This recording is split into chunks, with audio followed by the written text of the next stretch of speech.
What started? Wait, tie a little garbage bag around old Mr. Knitt. Yeah, wow, like, this so is- because you could. I'm glad you're not in the medical profession. I remember, David, the first night we were in a hospital. So Henry was in there and they'd done his like blood pressure and checked his blood, like everything, and then blood sugar level with the little thing that you put on your toe and stuff like that.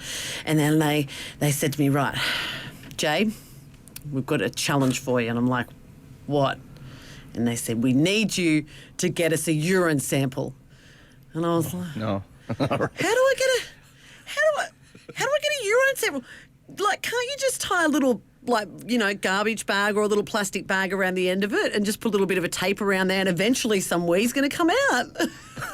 Tie a little garbage bag around old Mr. Knitt. Yeah, wow, like, this so is- because you could... I'm glad you're not in the medical profession. I said to the nurse, couldn't we just do that? Because you could get a sterile bag and you could use that white tape, and tape it around the end, and then it'll just come in there, and then you've got your wee sample.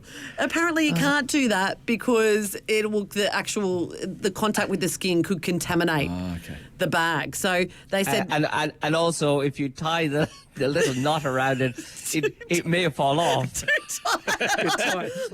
all like the a blood lamb's tube tail. will just stop and it'll just fizzle drops off.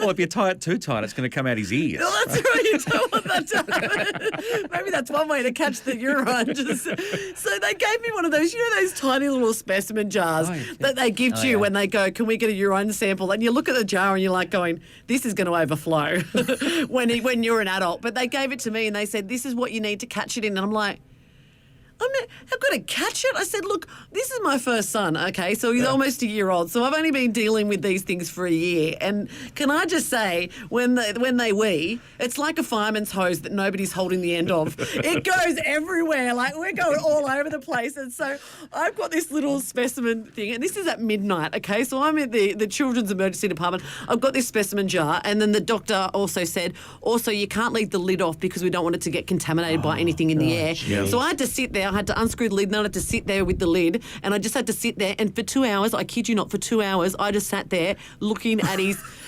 little doodle. And you know what happened though? The moment I took my eye off the balls, Yep. he weed. And you know how I knew he weed? Because it hit me right in the stomach and it went through all my clothes. And then I'm like, oh no, and I'm trying to catch the wheeze. And true to form, like I said, it's like a fireman's hose. It hit me in the stomach, then it went onto the wall, and then I finally got the container over and I imagine I just got a tiny bit of wee, but I did it. I came out, I'm like, I got it. I was dripping with wee, but I got some in the specimen jar.